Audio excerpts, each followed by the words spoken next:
Hello students. Today I would like to teach you introduction to computer. What is computer and how does computer work?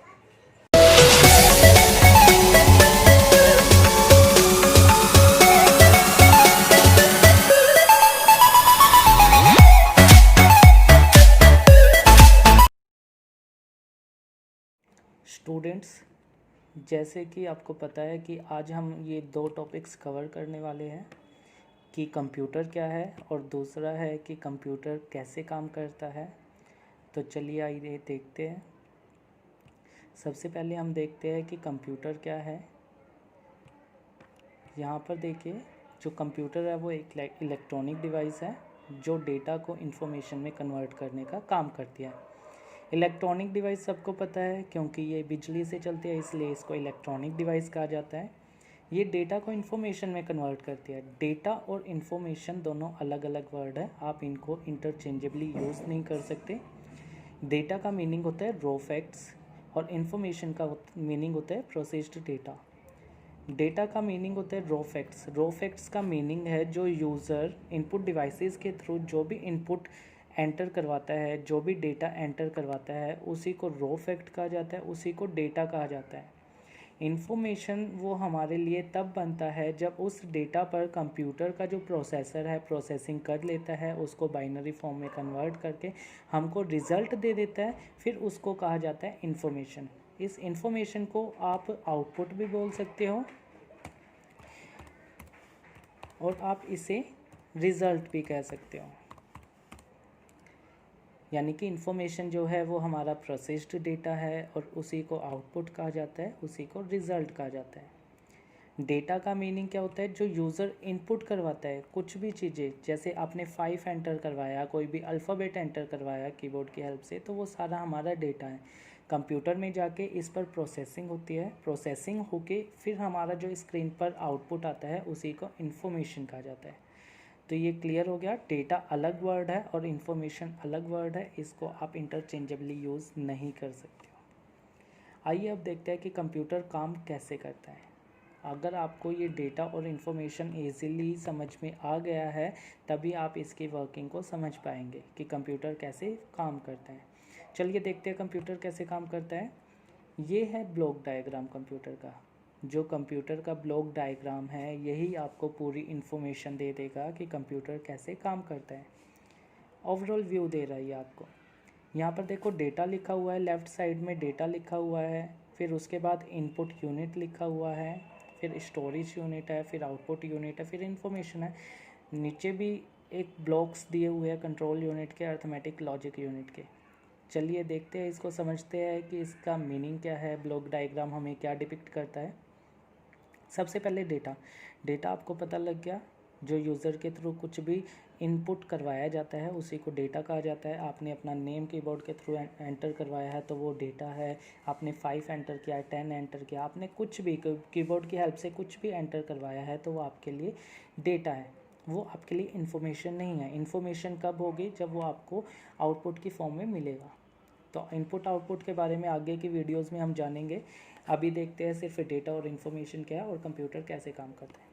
तो यहाँ पर देखिए input unit का meaning है input devices. Input devices वो devices होती है जिनके थ्रू यूज़र कंप्यूटर में डेटा एंटर करवाता है। जैसे आपने माउस का यूज़ किया, माउस इनपुट डिवाइस है। आपने कीबोर्ड का यूज़ किया, कीबोर्ड इनपुट डिवाइस है। कीबोर्ड मेनली यूज़ किया जाता है टाइपिंग के लिए, इसलिए ये स्टैंडर्ड इनपुट डिवाइस होती है।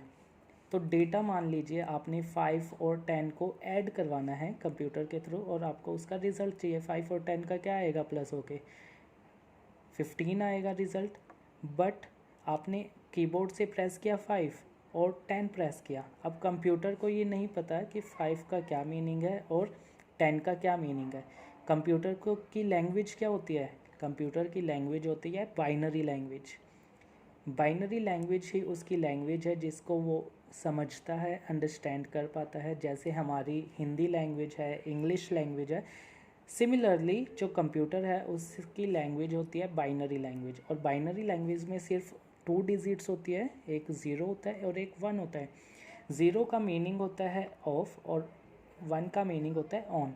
0 का मीनिंग ऑफ, 1 का मीनिंग ऑन। तो इसी पर पूरा डिजिटल कंप्यूटर सिस्टम काम करता है, ठीक है।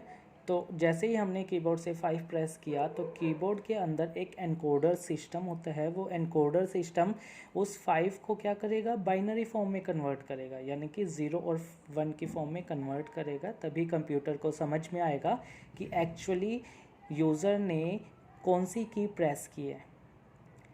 सिमिलरली जब आप 10 प्रेस करोगे तो कंप्यूटर उसको सुटेबल बाइनरी फॉर्म में कन्वर्ट करेगा। तो ये इनपुट डिवाइस का काम कंप्लीट हो गया, डेटा आपने एंटर करवा दिया, फाइन। नेक्स्ट हमारा डेटा कहाँ पर जाएगा, वो डेटा हमारा जाएगा स्टोरेज यूनिट में। यहाँ स्टोरेज यूनिट का मीनिंग है कंप्यूटर की प्राइमरी मेमोरी, जिसको आप मेन मेमोरी भी कहते हो, रैम। तो यहाँ पर हमारा डेटा जाता है, टेम्पररली स्टोर होता है, परमानेंटली नहीं, टेम्पररी स्टोर होता है। स्टोर होने के बाद देखो अब हमारा जो डेटा है 5 और 10 हमने ऐड करवाना था, तो यहाँ पर कंप्यूटर की अर्थमेटिक लॉजिक यूनिट काम करती है। ये दोनों कंबाइंड फॉर्म में लिखी जाती है, बट इन दोनों यूनिट्स का अलग अलग काम है। अर्थमेटिक यूनिट का काम होता है प्लस माइनस मल्टीप्लाई डिवाइड, जो भी अर्थमेटिक ऑपरेशंस होते हैं वो अर्थमेटिक यूनिट करता है। और जो भी लॉजिकल ऑपरेशंस होते हैं जैसे less than, greater than, equals to, not equals to, तो ये सारे जो भी लॉजिकल ऑपरेशंस होते हैं ये लॉजिक यूनिट हैंडल करता है। तो 5 और 10 की हमने एडिशन करवानी थी, तो ऑब्वियसली यहाँ पर अर्थमेटिक यूनिट काम करेगा और क्या रिज़ल्ट दे देगा हमें, 15 फिर से जाकर रैम में स्टोर हो जाएगा। अब रैम में स्टोर होके फिर वो हमारा स्क्रीन पर शो कर देता है 15 शो करता है। वो हमारे लिए होता है, वो यूज़र के लिए होता है, वो हमारा आउटपुट होता है। और आउटपुट यूनिट यहाँ पर क्या कौन सी है, यहाँ पर है स्क्रीन पर हमें वो शो हो रहा है 15, इसलिए वो आउटपुट यूनिट है, क्योंकि उससे हमें आउटपुट मिल रहा है। और वही हमारे लिए इन्फॉर्मेशन होता है, वही रिज़ल्ट होता है, वही आउटपुट होता है। यहाँ पर आप ध्यान से देखें, जो ये सॉलिड लाइंस है वो ये शो कर रही है कि डेटा किस डायरेक्शन में फ़्लो कर रहा है, और जो डॉटेड लाइंस है ये शो कर रही है कि जो हमारा डेटा है, जो डॉटेड लाइंस है वो शो कर रही है कि जो कंट्रोल है कंट्रोल यूनिट का, वो कौन कौन सी यूनिट्स पर है। तो यहाँ पर इनपुट यूनिट पर कंट्रोल यूनिट का कंट्रोल है, स्टोरेज यूनिट पर, आउटपुट यूनिट पर, अर्थमेटिक लॉजिक यूनिट पर। तो सभी यूनिट्स को कंट्रोल करने का काम कंट्रोल यूनिट करता है। ये सीपीयू के पार्ट्स होते हैं, storage unit, control unit, arithmetic logic unit. Storage unit को ही मेमोरी यूनिट भी कहा जाता है। अगर आपको ये वीडियो पसंद आया हो तो प्लीज़ इसे लाइक कीजिए, सब्सक्राइब कीजिए, शेयर कीजिए अपने फ्रेंड्स में। Thank you.